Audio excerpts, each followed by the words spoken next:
अस्सलाम वालेकुम students. Physics के न्यूमेरिकल्स हम अपनी न्यूमेरिकल सीरीज़ में सॉल्व कर रहे हैं। इस न्यूमेरिकल सीरीज़ को शुरू करवाने का मकसद ये है कि बहुत सारे बच्चों को न्यूमेरिकल्स सॉल्व करते हुए कन्फ्यूजन्स रहती हैं। उन्हें डाउट्स रहते हैं कि सर हमारे पास जो है ये फ़लाँ क्वांटिटी हमने गिवन में क्यों लिखी, और ये क्वांटिटी ही हमने टू फाइंड में क्यों लिखी।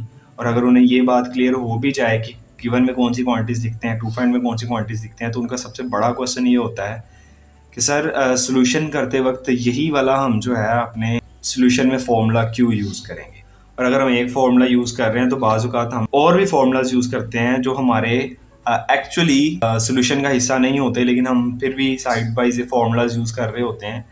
तो बच्चों के इन्हीं डाउट्स को जो है वो क्लियर करने के लिए हमने अपनी न्यूमेरिकल सीरीज़ का आगाज़ किया हुआ है। तो बच्चों, class 9th physics chapter number 4 के न्यूमेरिकल्स हम अपनी न्यूमेरिकल सीरीज़ में कर रहे हैं। आज हमारे पास न्यूमेरिकल नंबर 4.8 है। इसमें मैं स्टेटमेंट रीड आउट कर रहा हूँ, साथ यहाँ पे एक डायग्राम आपको शो होगी, आपने दोनों चीज़ें देखनी है। हमें कहा जा रहा है कि 2 blocks of masses 5 kg and 3 kg are suspended by 2 strings as shown in figure. Find the tension in each string. ये देखें, यहाँ पे ये दो हमारे पास मैसेज हैं, एक 5 kg है, एक 3 kg है, और इन दोनों को हम एक ही स्ट्रिंग के साथ अटैच कर रहे हैं, एक ही रस्सी के साथ। हमें बताना है कि इस रस्सी के ये जो 5 kg से ऊपर वाला पोर्शन है, इसमें कितनी टेंशन पैदा होगी, ये T1 होगा, और इस 5 kg से नीचे वाला जो है उसमें कितनी टेंशन पैदा होगी, ये हमारे पास T2 होगा। तो हमने इन दोनों रस्सियों में मौजूद टेंशन जो है बच्चों वो बतानी है।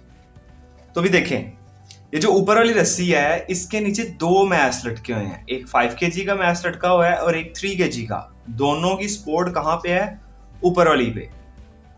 तो इसका मतलब जो ऊपर वाली में टेंशन पैदा होगी वो 5 kg और 3 kg दोनों के मैसेज की वजह से होगी, और जो नीचे वाली रस्सी है जो दोनों मैसेज के दरमियान है उसके साथ सिर्फ और सिर्फ कौन सा वेट अटैच है? सिर्फ और सिर्फ 3 kg का वेट अटैच है। तो इसलिए हमारे पास उसमें सिर्फ और सिर्फ 3 kg मैस की वजह से जो वेट होगा वो हमारे पास जो है टेंशन उसमें पैदा होगी। तो बच्चों भी इसका गिवन डाटा लिखते हैं।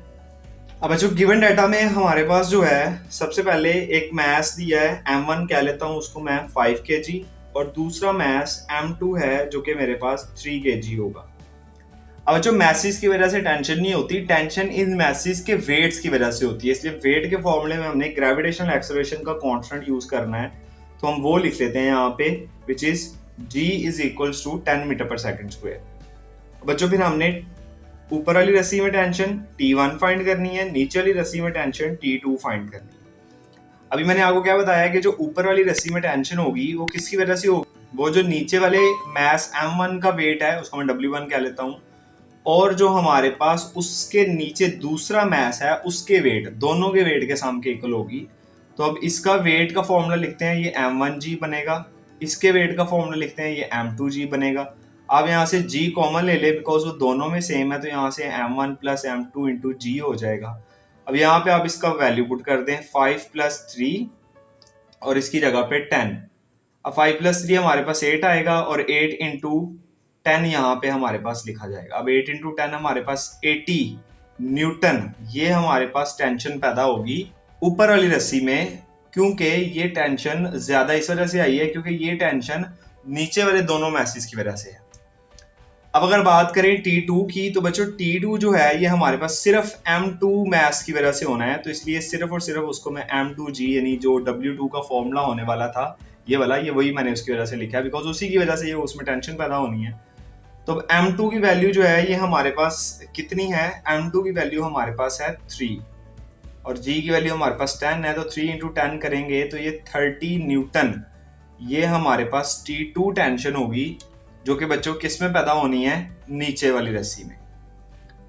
और इसकी वजह भी मैंने बताई है कि नीचे वाली रस्सी के साथ सिर्फ और सिर्फ 3 kg का मैस अटैच है, तो जैसे उसके अंदर टेंशन सिर्फ उस वजह से आ रही है बिकॉज ऊपर वाला मैस जो 5 kg है वो उसने होल्ड नहीं किया हो, लेकिन जो सबसे ऊपर सपोर्ट के साथ रस्सी है उसने नीचे वाले दोनों मैसेज होल्ड किए हुए हैं, 5 kg भी होल्ड किया हुआ है और 3 kg भी होल्ड किया हुआ है, इसके ऊपर वाली रस्सी में दोनों की वजह से टेंशन पैदा हुई हो। अगर आपको हमारा ये न्यूमेरिकल समझ आया है तो आप हमारी इस वीडियो को लाइक कर दें, हमारे इस न्यूमेरिकल को अपने दोस्तों के साथ शेयर करें ताकि उनके भी कॉन्सेप्ट्स क्लियर हों। उसके अलावा आप हमारे चैनल को सब्सक्राइब करें, इसका बेल नोटिफिकेशन ऑन करें ताकि आगे आने वाले न्यूमेरिकल्स भी आप तक पहुंचते रहें। और बच्चों, इसके अलावा आपने अगर पिछले न्यूमेरिकल्स हमारे देखने हैं तो हमारे चैनल में प्लेलिस्ट मौजूद हैं। उस प्लेलिस्ट पे आप जाके जिस क्लास के आपने न्यूमेरिकल देखने हैं, जिस चैप्टर के देखने हैं, उस पूरे चैप्टर की प्लेलिस्ट क्लास वाइज वहाँ पे बनी पड़ी है, आप वहाँ से जाके देख सकते हैं। तो आई होप सो आप लोगों को इस न्यूमेरिकल की भी समझ आई होगी।